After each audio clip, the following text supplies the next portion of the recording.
Hi, I'm Terry from Waconda Boats here in Glen Elder, Kansas. We're also in Republican City, Nebraska. We're going to walk you through the 2021 Lund 1775 Adventure Sport. This has been a big hit since it came out. It comes at a very affordable price range. That's really what sells this boat. Number one is its affordability. Two, it's a very popular size for guys, especially if they might lack a little bit of garage space. And it's just a really affordable package. It's a lot of boat for your money here.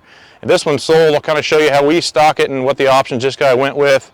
But this one here is being shown in gunmetal silver. We're going to usually try to stock all of them in stock for the most part. I know we have whites coming, reds and blues as well, and I believe black. So we usually try to stock several colors of this. So the boat's 1710. It's almost an 18-foot boat. We always stock it with this. We add in or option in the spare tire. Roller load guides we always put with ours. That is optional on this one. And when you come to the back, optional on this model is these retractable tie downs. We do option them in. It's just an inexpensive, very handy feature is the retractable tie downs. We stock this with a 115 4-stroke. That's max horsepower, so that's going to be plenty of motor to do any recreational boating if you're tubing or skiing.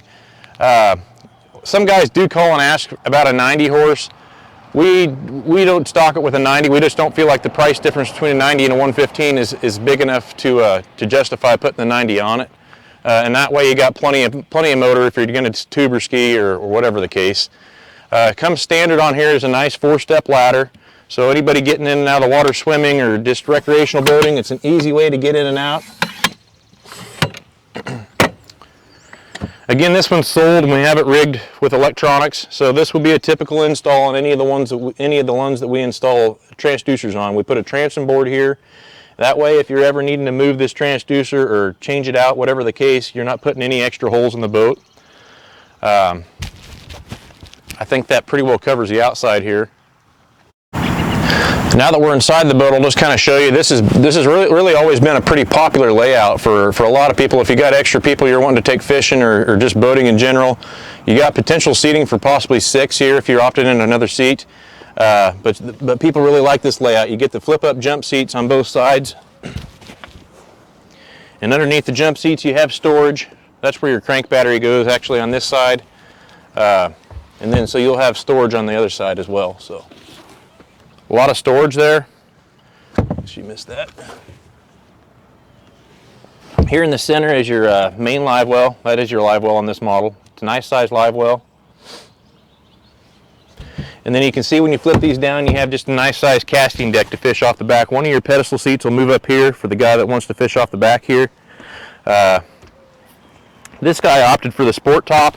We typically don't stock our models with a sport top. It's very easy to add. If you want it, we just add it, and it stows away nice underneath these jump seats. So this one's shown with the sport top. On the both sides here, you have open storage on both sides of the gunnels.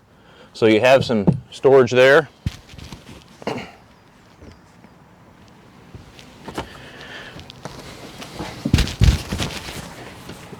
Here at the driver's seat, we always opt in the tilt steering, so it's got a tilt steering.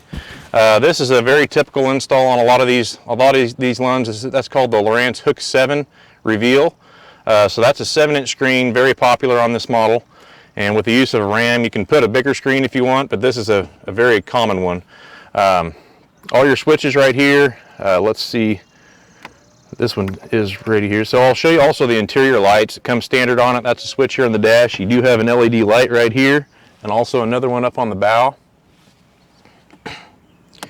And again, very well thought out. Handy dash. Your gauges are right there where it's easy to see. You got some 12-volt power here. Normally we would opt in the kicker stereo on this one. This is his whole boat and he ordered it. We did not put it on this one. But normally there would be a stereo here as well. There's some storage underneath both consoles. Open storage here. And you got a nice sized rod box that holds 10 rods. And then you can see your trolling motor battery stowaway up underneath here. And there's where your onboard charger for the trolling motor batteries is at as well.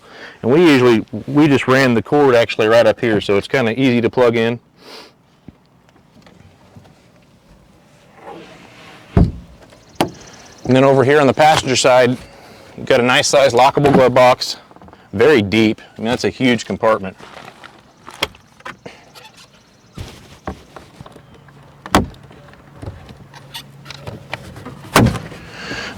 And up on the front, you have just a nice sized casting deck for fishing. One of your pedestal seats obviously will come up here to the front, and then you got two large storage compartments on both sides. So a lot of dry storage up here on the bow, just a big compartment there.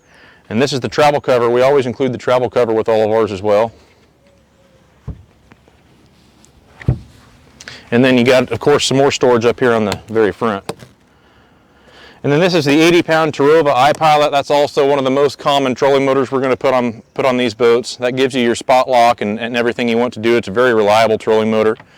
So this is a pretty typical install for electronics package on this boat. I think I pretty well covered everything. If I missed anything at all, or if you have any questions, please call us. Our phone numbers and emails are on our website, wacondaboats.com. Thank you.